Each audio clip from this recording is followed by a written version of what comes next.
হয়, আজি আমি কংগ্ৰেছ দল ত্যাগ কৰি অসম গণ পৰিষদ দলত যোগদান কৰিছোঁ। আজি আমাৰ গোটেই সতীৰ্থ আমি সকলোৱে নাওবৈচা সমষ্টিৰ বাসিন্দা হয়। আমি বিগত 21 চনৰ নিৰ্বাচনত এজন বিয়াগুম নেতা কংগ্ৰেছ দলৰ ভৰত নৰহ ডাঙৰীয়াক বিপুল ভোটত জয় কৰি পঠাইছিলোঁ, কিন্তু 4 বছৰে আজি নিৰুদ্দেশ হৈ আছে।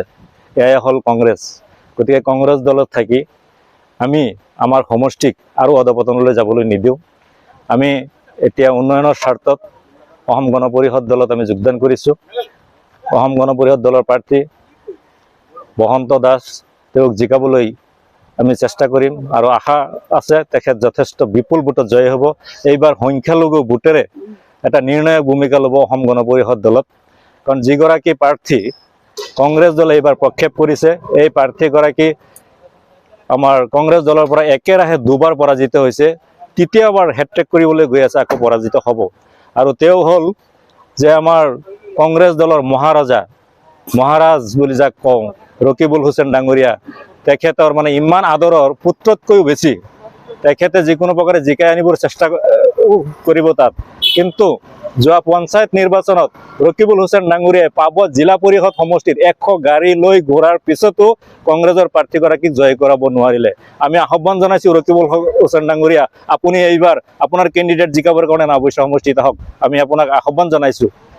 আপোনাৰ এটা ইচ্ছা আছিল যে নিজৰ পুত্ৰক জয় কৰাবৰ কাৰণে আৰু কংগ্ৰেছ দলত আপোনাৰ নিজৰ দপদপনি থাকিবৰ কাৰণে, কিন্তু মাইনৰিটি সংখ্যালঘু লোকসকলৰ কাৰণে আপুনি একো কৰা নাই।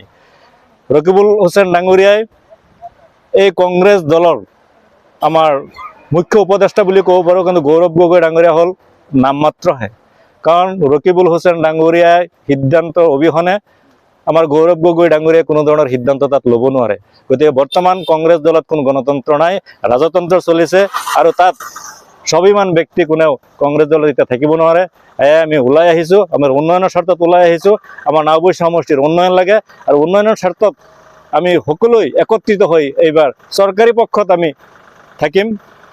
আমি আমাৰ সমস্যা সমাধান কৰিবলৈ চেষ্টা কৰিম। আমি অসম গণ পৰিষদত আনুষ্ঠানিকভাৱে যোগদান কৰিছোঁ। যোৱা 5টা বছৰে ভৰত নৰহ ডাঙৰীয়াই কংগ্ৰেছৰ বিধায়ক আছিলে, যি জ্বলাকলা আমাক খোৱালে 5টা বছৰ। আপোনাৰ উন্নয়নৰ কথা ক'ব গ'লে জিৰ'। আপোনাৰ কেইবাটা ঠাইতো নাওবৈচা সমষ্টিৰ উচ্ছেদ হৈছে, তেখেত নিমাত একো কৰিব পৰা নাই। গতিকে আমি এইবাৰ উন্নয়নৰ স্বাৰ্থত আমি চৰকাৰৰ পক্ষত থাকি আমি কাম কৰি যাম, প্ৰতিশ্ৰুতিবদ্ধ হৈছোঁ। মই আজি 8 বছৰ ধৰি অসম সংখ্যালঘু সংগ্ৰাম পৰিষদৰ কাম কৰি আছিলোঁ। মই কেন্দ্ৰীয় সমিতিৰ সহকাৰী সাধাৰণ সম্পাদক আছিলোঁ।